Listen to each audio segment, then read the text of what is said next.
जब भगवान श्री कृष्ण का अवतार हो गया, गोपियां दौड़ती दौड़ती आई, गोपियां दौड़ती दौड़ती आवाज लगाने लगी जसोदा मैया कि हां तेरे चौथे पद में लाला को अवतार है गो, पर तेने हमें ना बुलाया। मैया कहने लगी कछु मत पूछो, इतनी जल्दी जल्दी सारा कार्य हुआ कि मैंने किसी को नहीं बुला पाया। ये कृष्ण कौन है? कृष्ण कोई शरीर है क्या? कृष्ण कोई रास्ता है क्या? कृष्ण कोई तन है क्या? कृष्ण शरीर नहीं है, कृष्ण कोई वस्तु नहीं है। कृष्ण तो ज्ञान वैराग भक्ति का पात्र है। जिसने ज्ञान वैराग भक्ति का पात्र ग्रहण कर लिया हो, जिसने ज्ञान वैराग की भक्ति में उतर गया हो, जो ज्ञान वैराग भक्ति को अपने हृदय में उतार लेता हो, उसे कहीं भटकने की आवश्यकता नहीं। अच्छा, भटकता कौन है? भटकने का काम किसके पास में होता है? जिस व्यक्ति के अंदर ज्ञान नहीं होता। कथा सुनने कौन जाता है? जिसके अंदर ज्ञान होता है। भक्ति सुनने कौन जाता है? जिसके अंदर वैराग होता है। और जिसके अंदर ज्ञान और वैराग का निवास नहीं है, वो कथा का पान नहीं कर पाएगा। श्री सुखदेव जी कहने लगे कि हे राजन,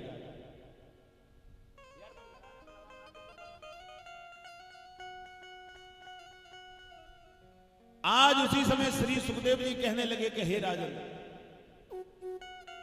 भगवान का अवतार हुआ, गोपियां भीड़ लगाती हुई आ गई, आवाज लगाने लगी मैया हमें लाला के दर्शन करा दो। मैया लाला के दर्शन कराती है। अब तो नंद बाबा के एक पुरोहित हैं, हमारे भी पुरोहित होते हैं, ध्यान से सुनना। नंद बाबा के एक पुरोहित हैं, पुरोहित कहने लगे कि जसोदा मैया के चौथे पद में लाला का अवतार हुआ है, मुझे जाना चाहिए। पुरोहित जी चलने लगे। पुरोहित जी की घरवाली कहने लगी कहां जा रहे हैं? कि नंद बाबा के आज चौथे पद में और लाला का अवतार हुआ है, तो मैं लाला के दर्शन करने के लिए जा रहा हूं। माता का भाव।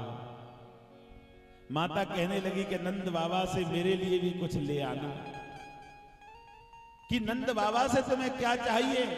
कि नंद बाबा से कहना कि मुझे ऐसा हार दे सोने का कि पूरे ब्रज में किसी के पास में नहीं हो। कहने लगे ठीक। पुरोहित जी चल दिए। आगे पुरोहित जी की पुत्र वधू मिल गई। पुत्र वधू कहने लगी पिताजी कहां जा रहे हैं? कि नंद बाबा के आज चौथे पद में लाला का अवतार हुआ है, कुछ भेंट मांगने के लिए जा रहा हूं। कहने लगे कि मेरे लिए भी कुछ ले आना। कि क्या? कि नंद बाबा से कहना कि ऐसा लहंगा दे के संसार में किसी के पास में नहीं हो, क्योंकि बार बार अवतार नहीं होगा लाला का। जिसकी जो इच्छा है वो लेने के लिए चल दिए। और आज नंद बाबा पहुंचे, पुरोहित जी को देखा, पुरोहित जी के चरणों में गिर पड़े कि आइए आपका स्वागत है, और मुझे ये बताइए कि तुम क्या चाहते हैं? कहने लगे मुझे कुछ नहीं चाहिए। क्या फिर? कि हमारी पत्नी ने कहा है कि ऐसा सोने का हार दे जो ब्रज में किसी के पास में नहीं हो। आज की कथा प्रेममयी है। कथा में लिखा है कि जो आज की कथा नारी या नर या बूढ़ा या जवान सुने तो इस दृष्टि से सुने कि मैं गोपी और ग्वाल हूं, बोली वृंदावन बिहारी लाल।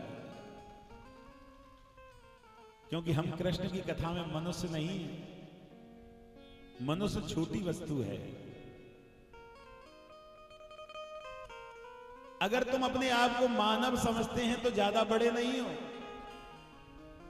बड़ा बनना है तो भक्त की उपाधि अपने हृदय के अंदर उतार लो।